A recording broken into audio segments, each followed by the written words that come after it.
live on both TikTok and YouTube with Dude Reads the News. Um, all right, let's take a look here. Sorry, it's been a hot week in Arizona, and I think it's finally catching up to me a little bit, even though it's finally starting to cool down.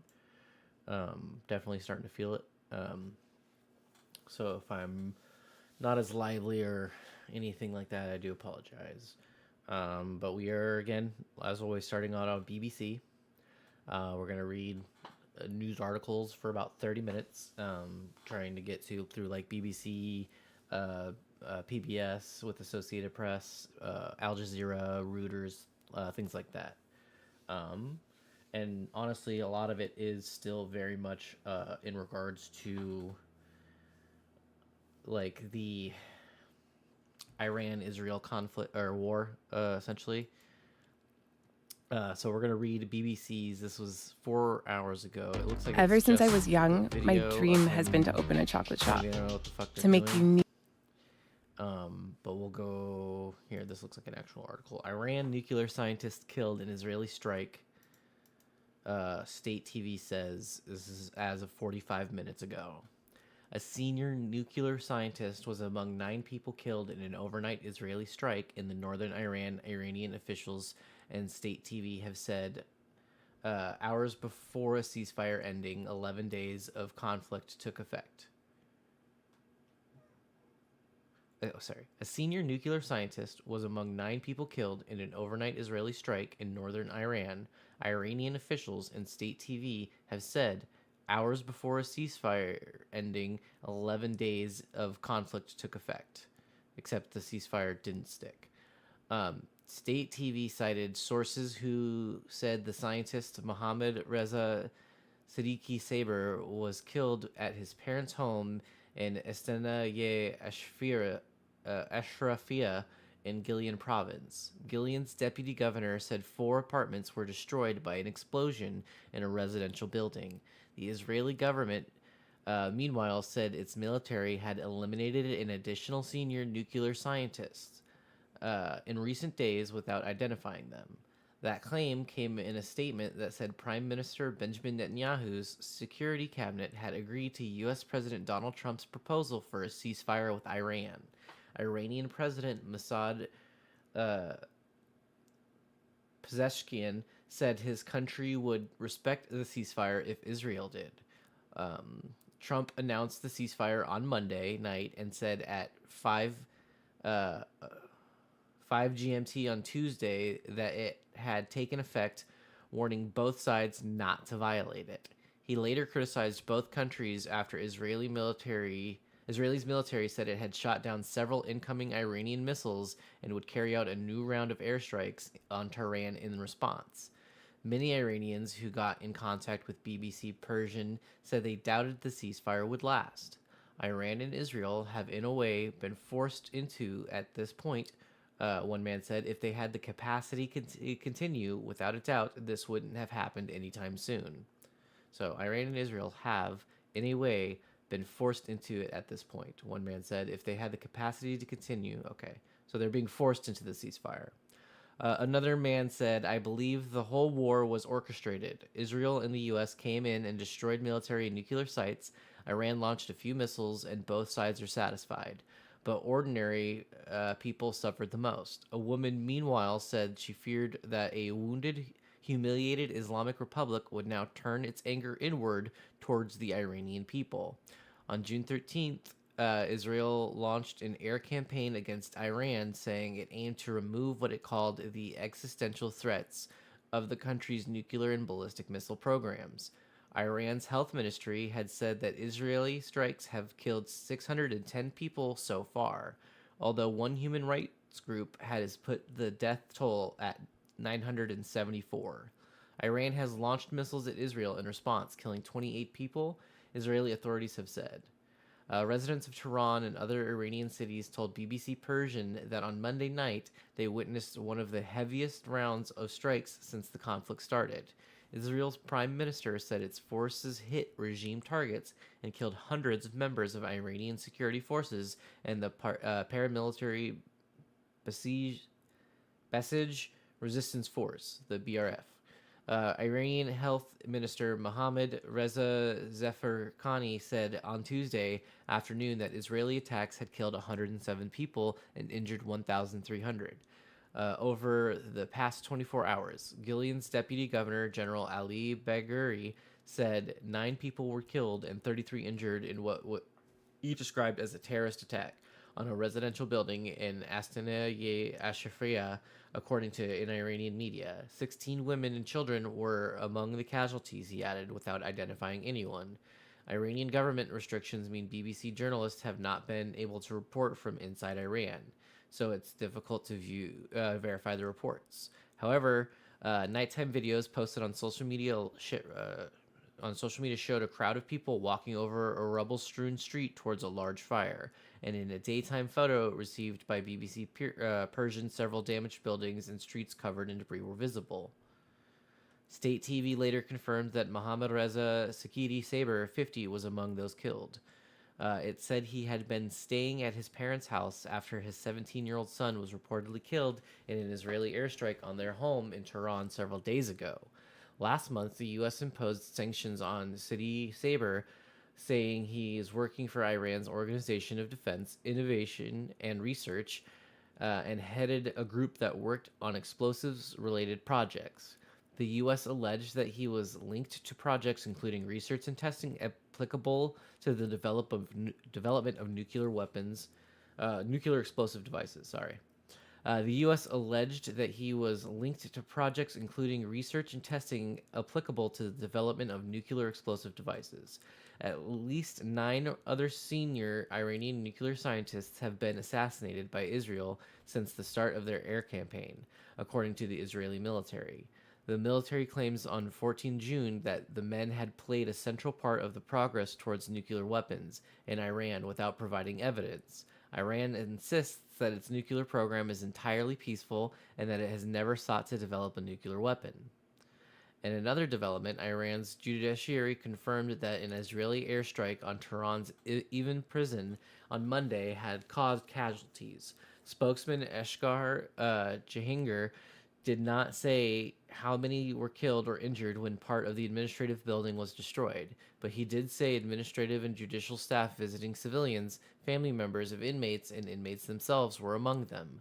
Nobel Peace Prize winning human rights defender Narges Mohammadi, who was temporarily released from Evin on health grounds last year, said on Monday night that the prison infirmary was also destroyed and that injured prisoners had no place to be treated.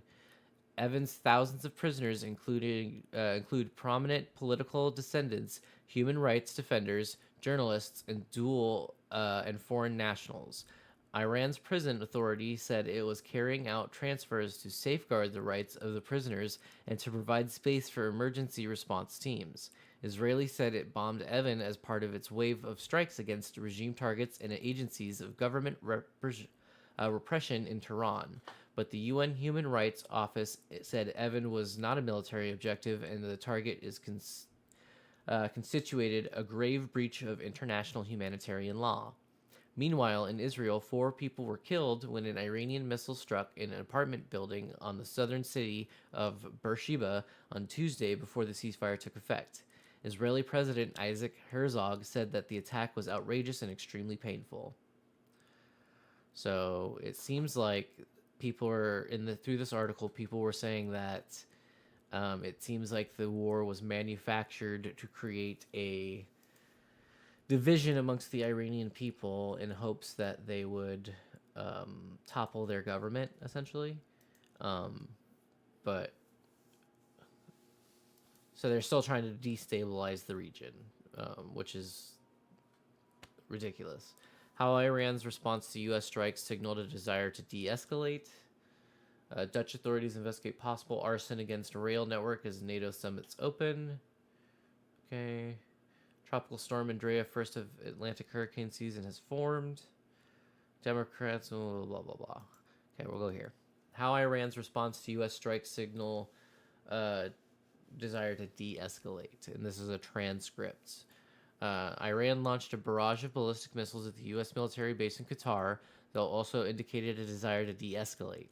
President Trump is echoing that call and announced a ceasefire between Iran and Israel, which began this recent conflict when it attacked Iran and its nuclear program 12 days ago, Nick Schifrin reports. Jeff Bennett. It was a dramatic day in the Middle East. Iran launched a series of ballistic missiles at a U.S. military base in the Middle East, but simultaneously indicated a desire to de escalate. And this evening, President Trump announced a ceasefire between Israel and Iran, which began his recent conflict when it attacked Iran and its nuclear program 12 days ago. Nick Schifrin starts our coverage. Nick Schifrin.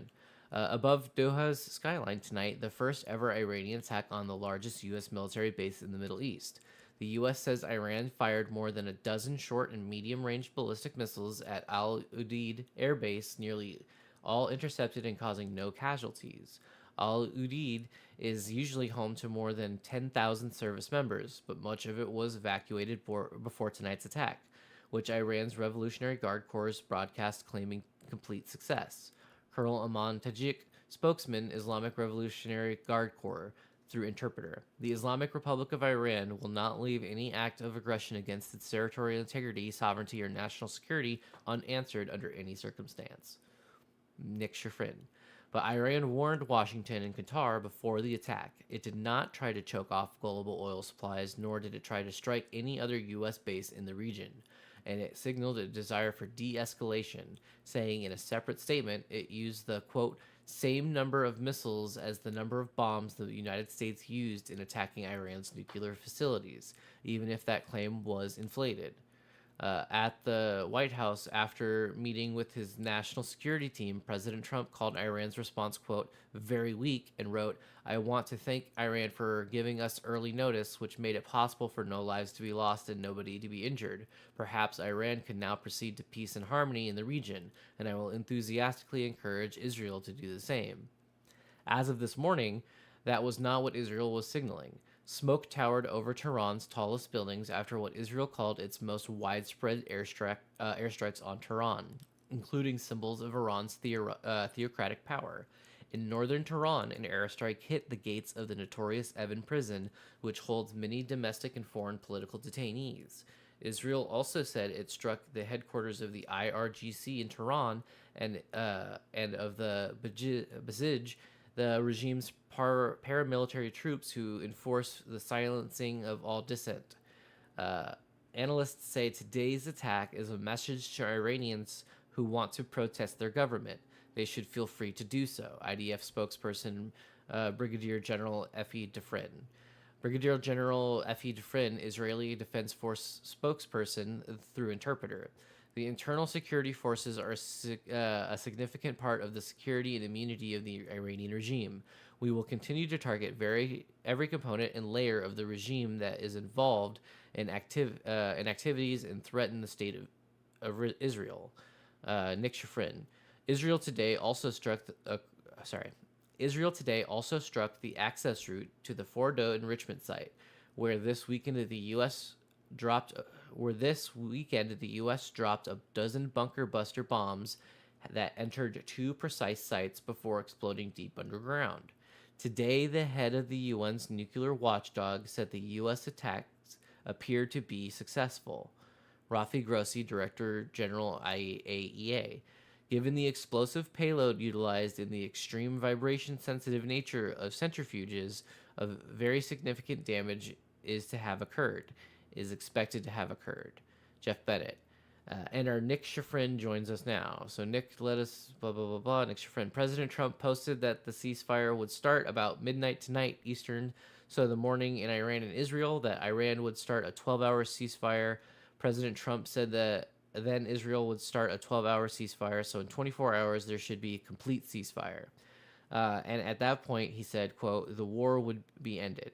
It would be declared the 12-day war. Now, I just checked with Israeli officials. There's no confirmation of this at this hour, but presumably this is the agreement that has been set by Israel with President Trump, and the Iranians have agreed to this. President Trump wrote, This could have gone on for years, but didn't. The assessment of the quote 12-day war, if that actually catches on from Israel's perspective, will be a severe degradation of Iran's nuclear capacity and missile capacity as well, and a demonstration, perhaps, as we have been talking, Jeff, by the IDF, that they can reach into Israel and attack regime targets that go beyond nuclear and missile sites. But perhaps the lasting legacy for Israel of these 12 uh, of this 12-day war again is that name hold if that name holds, he really wants it to hold, doesn't he? Is the United States got into it, and that specifically the degradation that only a U.S. weapon could do that. 300,000-pound bomb dropped by a B-2 bomber, 12 of them on Fordo enrichment site, 2 of them as well on Natanz, 30 more missiles in or at Isfahan. That is something that Israel could not do. And so the legacy of this 12 days is that Israel will have gotten the United States into this war, and the U.S. did something that only the U.S. could do, really degrade the program that the U.S. believes is now set back for years. I don't think the ceasefire is holding, though. I'm pretty sure Israel broke that. And the vice president this evening, Nick J.D. Vance, he gave an interview where he shared more details about that U.S. attack. What did he have to say? So he spoke to Fox just a few minutes ago. This is Nick Schifrin again. Just a few minutes ago on the East Coast, he said that Iran was, quote, now incapable of building a nuclear weapon with the equipment that it had because the U.S. had destroyed it and, quote, obliterated it. There will be a debate about whether he is accurate about that, but what he is talking about is the U.S. claim or assessment right now that the Iranian program that uses centrifuges to spin fuel to create highly enriched uranium, which has created 60% uranium, which is one step below 90% weapons grade. They no longer have either the access to those centrifuges or those centrifuges have been broken beyond repair. That was his word. His word is that, and then separately he said, the stockpile is buried. Why is that important? Why that is important? If Iran were to use what it has now to try to create a nuclear bomb, it would need that 60% highly enriched uranium that Vance is saying tonight is that stockpile is actually buried. So they're saying they buried the stockpile of uranium, enriched uranium. God, these people don't know how to talk, dude. I'm trying to read what they're saying, and it just doesn't make sense. What he also said is that this is a new opportunity to pursue peace, and that is what we have been discussing also. Could this moment lead to some kind of new negotiation? It certainly could. Iran has been saying that it was willing to negotiate if Israel stops, so that box is checked. However, before Israel's campaign started 12 days ago, there was a deadlock. The United States was demanding that Iran give up any domestic enrichment and instead go to some kind of regional consortium where they would import the nuclear fuel, import the uranium. Iran was insisting that it was domestically enriched. And in fact, that instance they repeated just in that last few days after all of the attacks. So if there is an opening for negotiations with the war ending, then that's fine. But the deadlock, Jeff, that existed 2 weeks ago still remains. And I'm pretty sure that was what what JD Vance was saying. They always sound like they're super defensive when I'm trying to read their what they say. And I think they're taking it verbatim, but it's always so all over the place. It's okay. So we're now moving on to Al Jazeera. Sorry, my mouth is dry. Israel-Iran ceasefire off to a rocky start, drawing Trump's ire after fanfare. Israel kills more than 80 people in Gaza, including dozens of aid seekers. So more of that. Under Trump, U.S. strikes on Somalia have doubled since last year. What? Why are we not talking about that? We'll read that actually. So China voices for okay. So under Trump, U.S. strikes on Somalia have doubled since last year. Why? As Trump hits the Horn of Africa, experts caution against drone strikes, saying the U.S. needs to invest in long-term peace building. So while you're being distracted by Iran and Israel and the cool bombing up there, I guess not cool, but he's been bombing Somalia. Got it. Ending the United States Forever Wars was a major slogan of Donald Trump's 2024 election campaign, during which he had many of his supporters spoke out against American resources and lives being put to waste in conflicts across the globe. But on February 1st, a mere 10 days after being inaugurated for a second time, President Trump announced that the U.S. had carried out airstrikes targeting senior leadership of ISIS, in Somalia. These killers, who we found hiding in caves, threatened the United States. He post on X. His post on X read, "This marked Trump's first military action overseas, but it wouldn't be his last." In the time since, the U.S. has provided weapons and support to Israel and its wars in Gaza across the Middle East. It has launched strikes on Yemen and even attacked Iran's nuclear facilities. At the same time, in the Horn of Africa, U.S. strikes have more than doubled since last year, according to U.S. Africa Command, AFRICOM, which oversees U.S. military operations on the continent, has carried out at least 43 airstrikes in Somalia in 2025. According to think tank New America, which tracks strikes from AFRICOM data, more than half of those, which are conducted in coordination with Somalia's federal government, targeted IS Somalia, the ISIL affiliate in northeast Pundit state, while the remainder targeted Al-Shabaab. The uptick in U.S. airstrikes targeted Somalia appears to be linked to growing concerns that the group has become a hub for regional and global ISIL affiliates in terms of financing and attacks, according to U.S. officials. At the same time, experts also noticed the recent worrying gains being made by Al-Shabaab in Somalia. But while in this website will like move these articles while I'm trying to read them, and so it's like I gotta be like, okay, where's it going? But why is there a war? But why is there a war the Make America Great Again Trump administration has an increasing hand in, especially given that decades of U.S. policy in Somalia have been marred by controversy, disaster, and failure? American intervention in Somalia, a failure since the start. Ever since Black Hawk Down, Somalia was a no-go zone for the U.S., said Bukhar Arman, a Somali analyst and former special envoy to the U.S., referring to the failed 1993 U.S. military intervention in Somalia, during which 18 U.S. troops and thousands of Somali civilians were killed.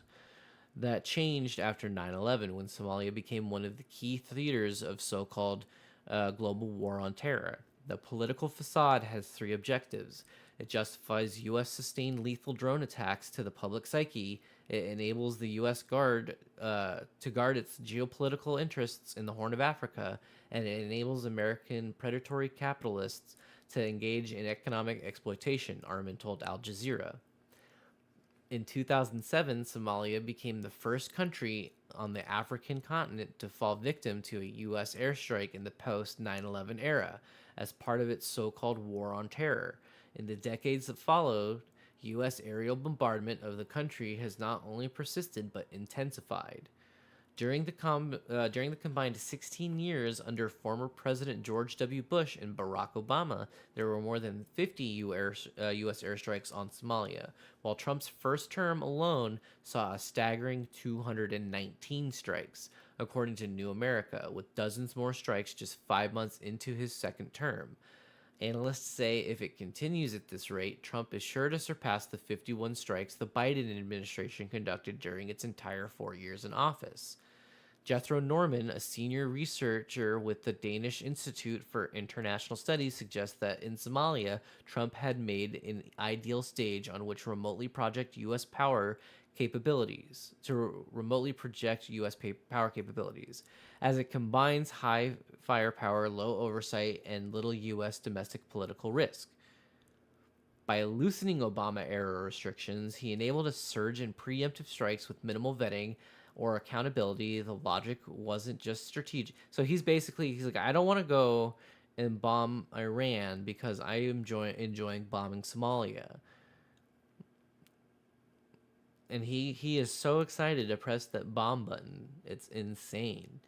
Um, so what you see now is a spike in drone activity, but without any corresponding in investment. And then basically, like what also they were saying is like it's okay to bomb Somalia because the U.S. population doesn't care about Somalia. That's crazy, man. So what you see now is a spike in activity, but drone activity. Norman also highlighted how infighting within the Trump White House on policy direction in Somalia played a role in the massive uptick in U.S. strikes. There were also competing camps with his administration. Some pushed hard for kinetic engagement in Somalia and Yemen, while others argued that counterterrorism was a distraction from a great power rivalry with China, which is obvious. That's what the Korean and the Vietnam War were about with Russia, though. That policy push and pull between spectacle and strategy helps explain why air strikes surge, even as Trump talked about ending forever wars, he said. You know what's crazy?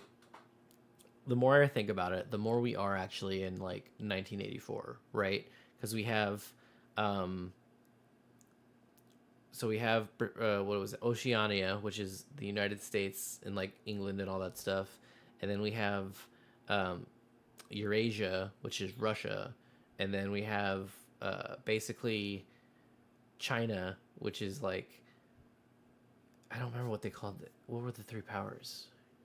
I gotta look that up again.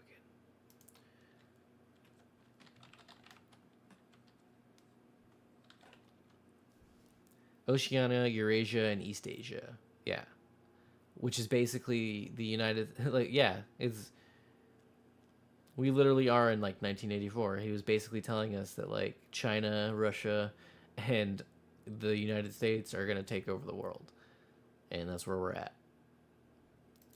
So Oceania encompasses the Americas, the Atlantic Islands, including the British Isles, Australia, and parts of southern Africa. Its ideology is in Ingsank, English socialism. Eurasia controls Europe and the Soviet Union. Its ideology is neo-Bolshevism. East Asia includes China, Japan, Korea, and parts of northern India. Its ideology is known as the obliteration of the self. Oh man. Well, what was like the big ending of 1984? Like, I'm pretty sure like at the end of the book, somebody ends up like winning their forever war in the Middle East and Africa. Um,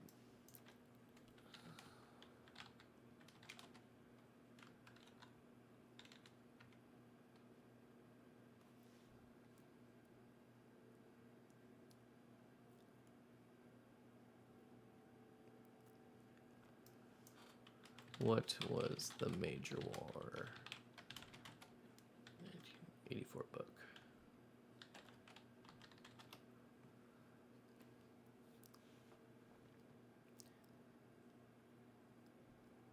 A perpetual state of conflict between the superstates. However, the enemy in this war is not fixed. So the three superstates are locked in a perpetual war primarily fought in disputed territories near the equator. Purpose of the war. The war isn't fought to win, but rather as a tool for the totalitarian party to maintain control over its citizens. Enemy shifts the party. The ruling power in Oceania frequently shifts who the official enemy is between Eurasia and East Asia. Propaganda and manipulation. The party uses propaganda and manipulation of the historical records to convince the public that they have always been at war with the current enemy, even if it has just changed. This is a central theme of the novel, illustrating the party's control over the truth and reality. No, we're not at war. We're not at war with the Middle East. We're at war with China. No, we're not at war with China. We're at war with Russia. No, it's not Russia.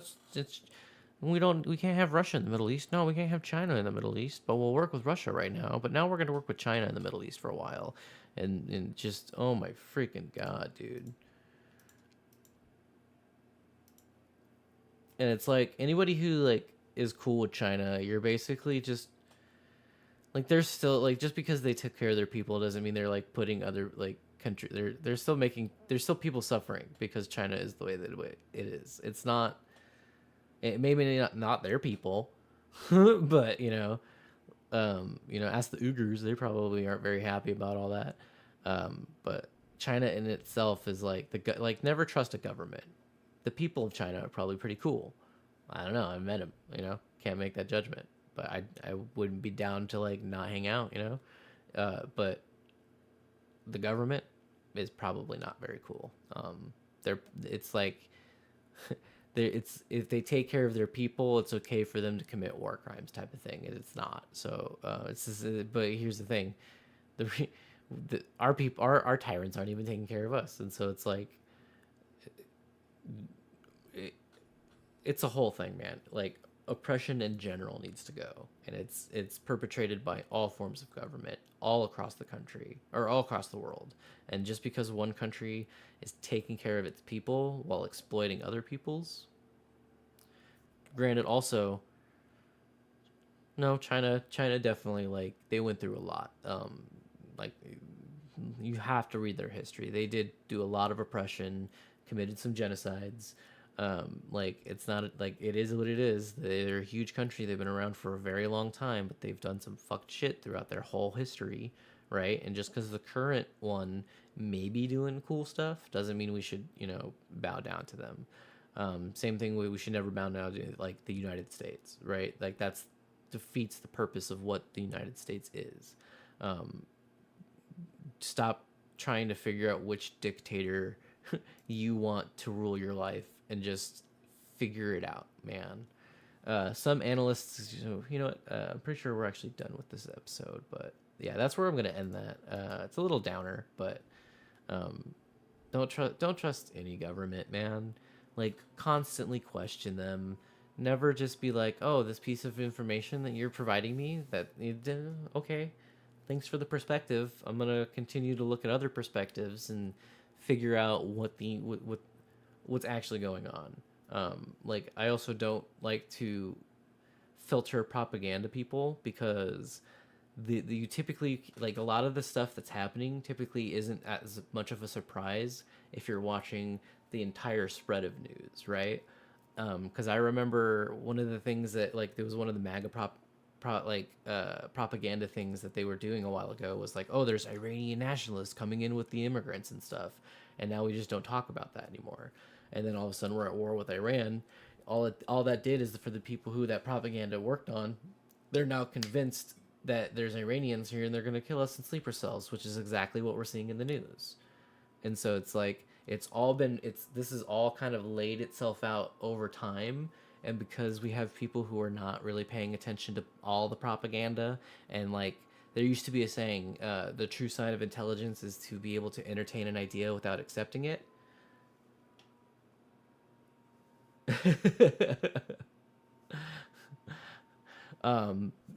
Yeah, basically it's like, thank you. Where was I lost my train of thought, man. I got distracted. Thank you for commenting that. Where was I at?